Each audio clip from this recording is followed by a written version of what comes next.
Hello, my name is Paul Gosling, and I manage the AHDB Recommended List for cereals and oilseeds. For the next 15 minutes or so, I'm just going to go over some of the new developments in the 2024-2025 Recommended List for the oilseed crops. I'm going to start by going over some changes to the tables and the publications that you'll see when the publication comes out in the new year. The changes we've made are in response to the review and the follow-up consultations that we did with users at events over the summer. So those that you took part of the review or talked to us over the summer, thank you for that feedback, and we hope we've met your requirements. So first of all, the data will run down as a single table so that all the information on a variety can be seen on a single page rather than being spread over several pages. This will hopefully allow you to see all the information you need at once without having to flip backwards and forwards between pages. We've also changed the way varieties are grouped. So we no longer group the varieties by region, we group them by variety type, and we'll have a look at that in a moment. Disease ratings and agronomic information is now given greater prominence in the tables. During the review, you told us that was the most important information when looking for new varieties, so we've moved that to the top of the table, giving it greater prominence. And when you see the booklet in the new year, you'll also see that more information has been added to explain the trialling system, the recommendation process, and the data. And that's because you asked us lots of questions about how varieties get recommended during the review. We decided the best way to do that was to put the information in the booklet. And the aim of all these changes is to make the information easy to understand, enable you, the users, to get more out of the RL by understanding the context of the data you see in the tables. The other change we've made is that we'll no longer produce a summer edition. Summer edition is a small print run used for summer events. It contains a little bit of extra data that isn't in the main copy. We decided to put that information in the main copy and stop doing the summer edition. So here's the new layout of the tables. You'll struggle to see it, I realise, on this slide, but basically what we've done is we've divided the varieties into hybrids, which is the block on the left, then conventional open pollen varieties, the next block, then herbicide tolerant, clubbered, and then on the right-hand side, the straw-coloured ones are the described varieties. And we've done that because it fits in with the other crops, for example, winter barley, and also from the feedback we received in the review that it is a better way for you to find your varieties. We still have the regional recommendations, so second line down, you may just be able to see the varieties that recommend as either UK, East, West, or North. And in the yields, again, it's a little bit tricky to see on this slide, but it will be clear in the publication and on the online tables. The regions for which a variety is recommended, those yields are in bold. Now, the regions for which those varieties are not recommended, we still have the data there for information, but that data is in italics and is not in bold. So hopefully that will be clear when you see the tables yourselves. We've also made some changes outside of the booklet and the tables, the access to the RL. The app, we've now introduced a comparison tool that allows up to 3 varieties to be compared side by side. Again, this is something you asked for in the review, this ability to compare varieties side by side, so we've introduced that. That new function has been rolled out to app users, so if you are an app user, you should have had that update by now. If you haven't got the RL app, it's really worth getting. It contains all the information in the recommended list in a slightly different format. And the great thing about it is you don't need a phone signal. It works offline, so you can use it anywhere, even in the middle of a field. We've also introduced a new variety indexing tool onto our website, which will allow you to search for a variety by name. When you do that, it will tell you the first year and the last year that variety was recommended, which will allow you to go to the archive and locate that variety quite quickly.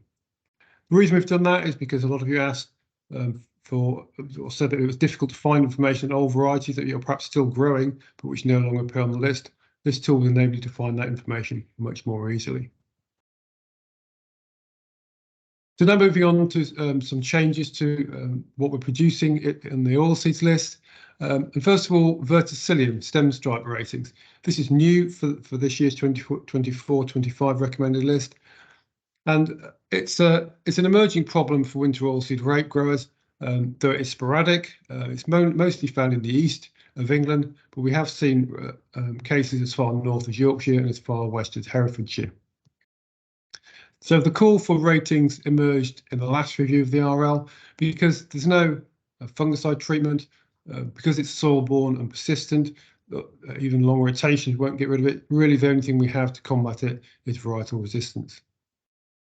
So since the review, and indeed starting before the review, we've worked with NIAB, ADAS and BIOS to develop methodology for trialling and scoring and then rating the varieties. And we now have a series of trials conducted by NIAB and ADAS to collect data for the varieties. And so this year we have ratings. The chart on the right-hand side shows the data from 2023 with the varieties along the bottom, and then our average disease index on the vertical axis. Obviously, a higher number, it means a higher level of disease. And as you can see from that graph, some varieties are very susceptible, the ones on the right-hand side with high disease indexes. Some varieties are quite resistant, the ones on the right-hand side. Most varieties are in the middle. However, if you also look at that chart, you'll see that the LSD, the least significant difference, is quite large. So what that means is it's difficult to pull the varieties apart at a statistically significant level. So our statistics consultant said it wasn't sensible to use a 1 to 9 scale, given that difficulty in pulling those varieties apart. So what we've done is something quite different, something we haven't really done in the RL before, and that's to have ratings categories. And how we've rated the varieties is to rate them as susceptible, moderately resistant, or intermediate. The susceptible ones, obviously susceptible. Moderately resistant ones will show some level of resistance, but there are no really true resistant ones. And the intermediate ones lie somewhere in between. The other change we've made that you may notice is a change to stem canker ratings for FOMA. They've been reset for 2024-25. Must emphasise that this does not reflect a change in the resistance status of the varieties. We needed to do this because, unlike most diseases, a 9 does not equal 0% disease on the RL. It's something less or something more disease than not 0%. And what we were seeing was the most resistant varieties coming through were getting ratings above 9. There was a danger we would have varieties with ratings of 10. So we've reset the slope, reset the scale to make sure that doesn't happen. What this means is that some varieties have fallen 1 point. Some have even fallen 2 points due to a rounding issue. But again, just to emphasise that there has been no change in the resistance status of the varieties, it's just a reset of the scale. And the new ratings are now closer to what they would have been in 2017. So moving on now to the new recommendations. Highlights for this year, a few new varieties were recommended this year, certainly less than we've had in some recent years. And the yield increases are mostly modest, with some exceptions. We've got a new conventional winter oilseed rape that pushes the yield performance higher. And as I've already spoken about, we have verticillium stem site ratings for the first time. So first of all, looking at what I call the general purpose varieties. So these have no special category, no specific trait for which they're recommended. These are just your normal varieties. And we have 5 of these. First of all, we have LG Adelane, a hybrid for the UK recommendation from Lima grain. Just to note on Adelane, it will be added to the GB and Northern Ireland variety list, what we used to call the national list, in January, providing no representations are received. That's effectively that no one objects to it being added to the list. But it is on the recommended list and all the data is there. LG Armada, again from Lima grain, a hybrid with a UK recommendation. And finally from Lima grain, LG Academic with a UK recommendation. Then we have Dolphin, this time from DSV. It only has an east-west recommendation, and you'll see why when we look at the data. And finally, our new conventional variety from Grainseed with a UK recommendation, it's PI Pinnacle. Then our single specialist variety, this variety Miraculux CL, it's what we call a variety tolerant to specific herbicides, or a clearfield variety. It's only been recommended for the North region, and that is from DSV. So for those of you who haven't looked at one of these recordings before, the way we do compare the new varieties is we look at them alongside some established varieties and see how they perform. The 2 varieties we're looking at here are Ambassador, which is what we call a comparative variety. This is a variety that our crop committees use to compare the new varieties against when deciding if the new varieties are better than our comparators and whether they deserve to be added to the recommended list. Turing is not an official comparator, but it is the highest yielding variety on the current recommended list, which is why it's here. For those of you that know your varieties very well, you may be wondering why Ambassador's yield for the gross output for the UK and the North has been greyed out. That is because on the new recommended list, Ambassador only has an east-west recommendation. So looking at the new varieties, in turn, LG Adelaide, 106% gross output in the east-west, same as Turing, so matching the best already on the list, and 2% ahead of Ambassador. And the North gross output at 108% is well ahead of Ambassador and well ahead of Turing, and indeed it equals the highest yielding variety on the recommended list, which is LG Wagner. Stem canker is a 6, so same as Ambassador, but 2 points better than Turing. Light leaf spot is a 7, same as both the comparators. We don't have a verticillium resistance rating for LG Adelaide. That is because during the period where we've been developing these ratings, we've had some trials which are opt-in, so the breeders have been able to add their varieties in, or some have decided not to. Limousin has decided not to, so we don't have enough data to produce a verticillium rating for Adelaide at this stage. It does have turnip yellows virus resistance. It does have pod shatter resistance. Both of those, of course, are breeders' claims, so they're not tested in the RL, but we do accept that those characteristics are there. And it has an 8 for stem stiffness, like the other comparators. And maturity is a 5, so medium maturity, a bit later than Ambassador, but the same as Turing.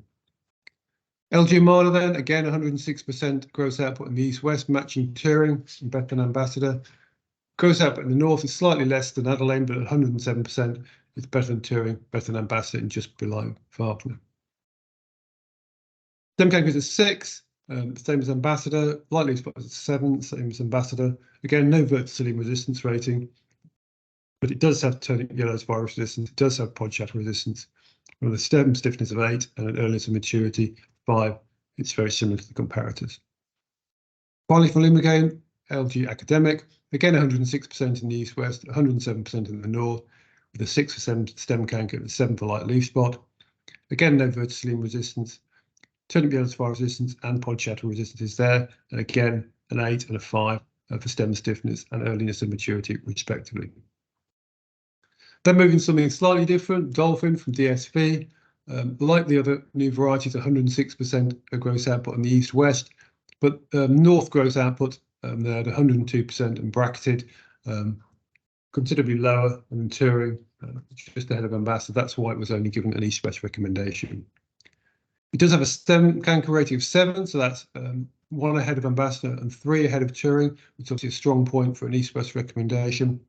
Light leaf spot is slightly lower than the comparator variety there, just 6, but less of an issue perhaps for east-west. And it does have a verticillium rating, and it's one of the only 7 varieties on the list which has been rated as moderately resistant. And again, that's a bonus for that east-west region where we do see most verticillium cases occurring. It has turnip yellows virus resistance, but it doesn't have pod shatter resistance. Stem stiffness is 9, so very stiff stem.